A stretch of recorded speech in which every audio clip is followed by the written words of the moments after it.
Halo, selamat pagi anak-anak kelas 6. Bagaimana kabarnya hari ini? Pasti tetap sehat ya. Hari ini kita video pembelajaran lagi, masih di tema 8, tapi kita sudah masuk ke subtema 3, pembelajaran 1 sampai dengan 3, dengan judul Bumi, Matahari, dan Bulan.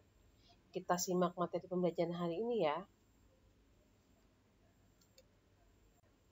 Kita masuk ke bahasa Indonesia. Kata kunci merupakan sebuah kata yang digunakan sebagai kunci atau kata yang digunakan untuk menghubungkan ke kata lain atau informasi lain. Di sini ada gagasan utama.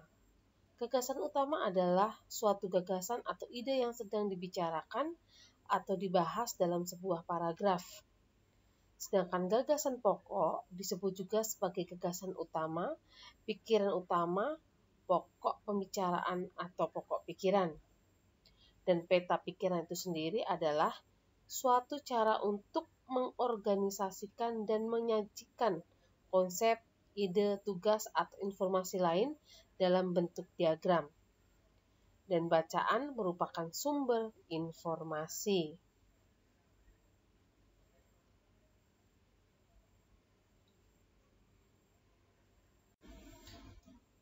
Informasi yang kita peroleh saat membaca dapat kita sampaikan kembali, yaitu dalam bentuk ringkasan, disampaikan bisa secara dengan lisan, dan dengan bentuk teknik visualisasi.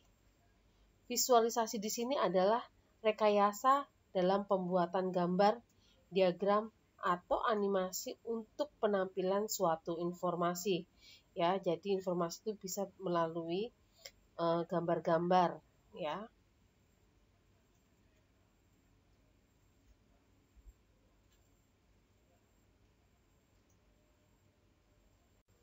Kita masuk ke IPA.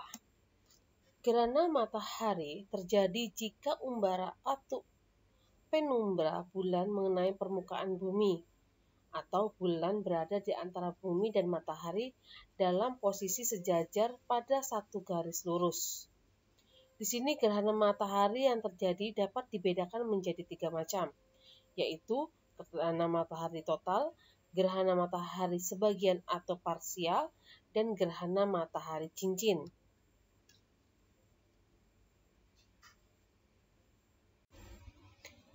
Kita lihat satu-satu di sini. Yang pertama tadi gerhana matahari total. Gerhana ini terjadi jika bumi terhalang oleh bayang-bayang umbra bulan sehingga cahaya matahari tidak sampai ke bumi. Sedangkan gerhana matahari sebagian itu terjadi pada bagian bumi yang masuk ke penumbra bulan. Di sini sebagian cahaya matahari masih mengenai bumi. Jadi cahayanya ya masih mengenai bumi. Lalu yang terakhir adalah gerhana matahari cincin. Di sini terjadi jika titik umbra tidak mencapai permukaan bumi atau pada bagian tengah matahari tertutup bulan. Namun bagian pinggirnya tidak menutupi bulan sehingga nampak bercahaya. Jadi berbentuk cincin. Jadi tidak sepenuhnya. Atau gerhana matahari total berarti benar-benar tertutup. Ya, kalau matahari sebagian berarti bayangannya masih bisa terlihat.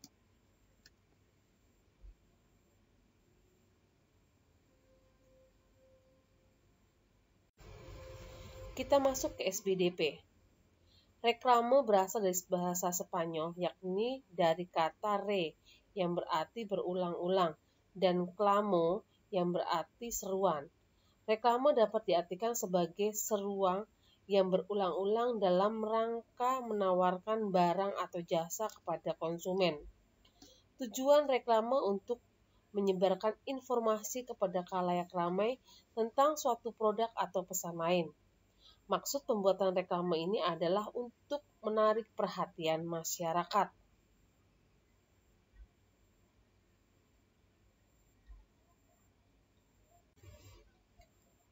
Syarat-syarat reklame yang baik adalah sebagai berikut. Yang pertama yaitu mencolok. Berarti di sini harus memiliki ukuran, penempatan, warna, tulisan, dan gambar yang mencolok. Yang kedua yaitu jelas, singkat, dan mudah dimengerti. Kalimatnya juga harus jelas, singkat dan mudah dimengerti oleh khalayak atau orang yang membacanya. Yang ketiga di sini adalah menarik. Berarti harus mampu menarik khalayak umum. Untuk itu harus dibuat dengan warna, ukuran, dan bentuk yang mencolok. Yang keempat, jujur. Di sini harus memuat pesan yang benar dan jujur serta tidak mengada-ngada. Jadi tidak berbohong ya. Jadi ini pesannya benar-benar nyata. Lalu yang kelima, di sini dilakukan berulang-ulang. Jadi hendaknya reklame dipasang berulang-ulang pada media cetak ataupun media elektronik.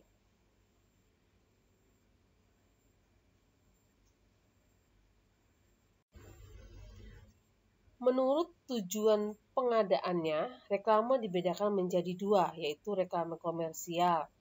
Di sini reklame komersial adalah reklame yang dibuat untuk kepentingan bisnis untuk mendapatkan keuntungan yang sebesar-besarnya. Lalu yang kedua adalah reklame non-komersial. Di sini reklame yang digunakan untuk kepentingan komersial, yaitu mengajak, menghimbau, dan menyampaikan informasi agar mengikuti pesan yang disampaikan.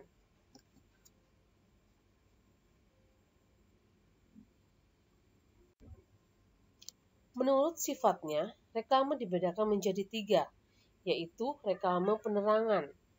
Di sini, reklame penerangan bersifat menyampaikan informasi kepada masyarakat. Lalu yang kedua, reklame peringatan.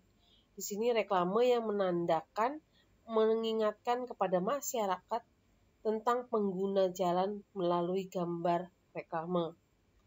Lalu yang ketiga, reklame permintaan atau ajakan. Ini adalah reklame yang bernada meminta atau mengajak warga masyarakat supaya bersedia memenuhi ajakan untuk peduli dengan sesamanya melalui gambar reklame.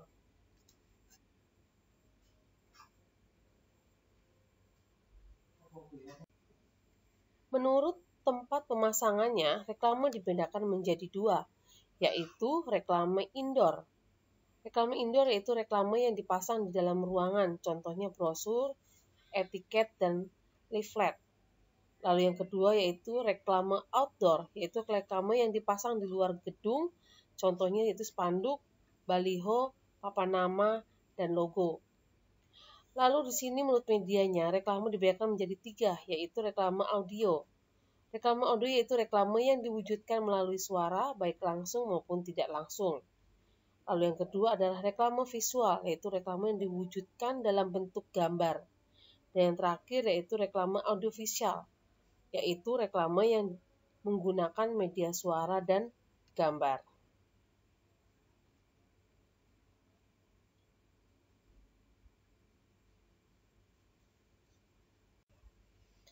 Contoh reklame visual itu antara lain adalah poster. Poster yaitu ragam gambar reklame yang berupa gambar bentuk barang atau objek dengan gambar huruf.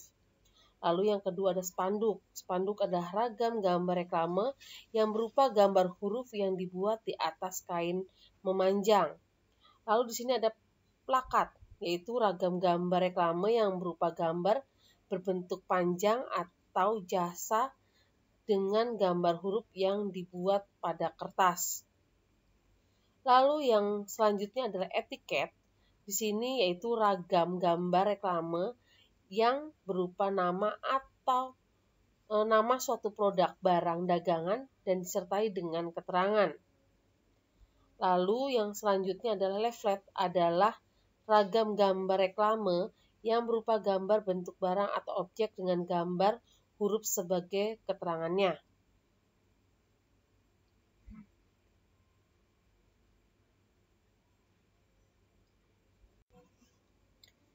Contoh reklame visual antara lain yaitu brosur. Brosur adalah ragam gambar reklame yang menggunakan huruf sebagai unsur utamanya. Lalu ada logo, yaitu ragam gambar reklame yang berupa simbol atau lambang suatu badan usaha milik negara maupun swasta. Lalu yang selanjutnya adalah papan nama, yaitu ragam gambar reklame yang berupa gambar huruf dan gambar logo. Lalu yang terakhir ada baliho, yaitu ragam gambar reklame yang berupa gambar bentuk barang atau objek dengan gambar huruf yang berukuran besar.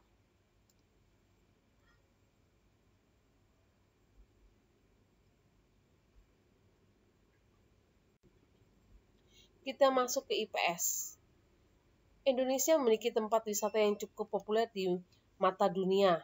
Contohnya itu Danau Toba di Sumatera Utara, Nusa Penida di Bali, Taman Laut Bunaken di Sulawesi Utara, Pulau Komodo di NTT, Candi Borobudur di Jawa Tengah, dan lain-lain.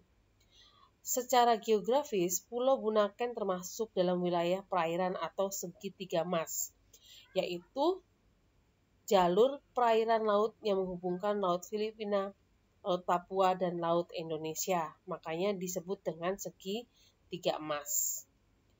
Indonesia juga merupakan negara kepulauan terbesar di dunia yang banyak memiliki tempat-tempat wisata indah dan menarik. Contohnya Pulau Bali, Pulau Lombok, Kepulauan Raja Ampat, dan lain-lain. Di sini, peristiwa di Indonesia diharapkan memberikan peluang dan akses kepada masyarakat setempat untuk mengembangkan usaha pendukung pariwisata. Contohnya seperti toko kerajinan, toko souvenir, warung makan, dan lain-lain.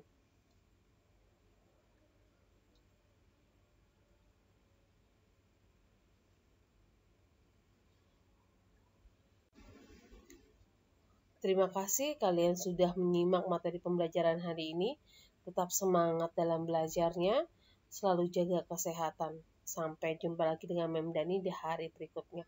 Sampai jumpa, dadah.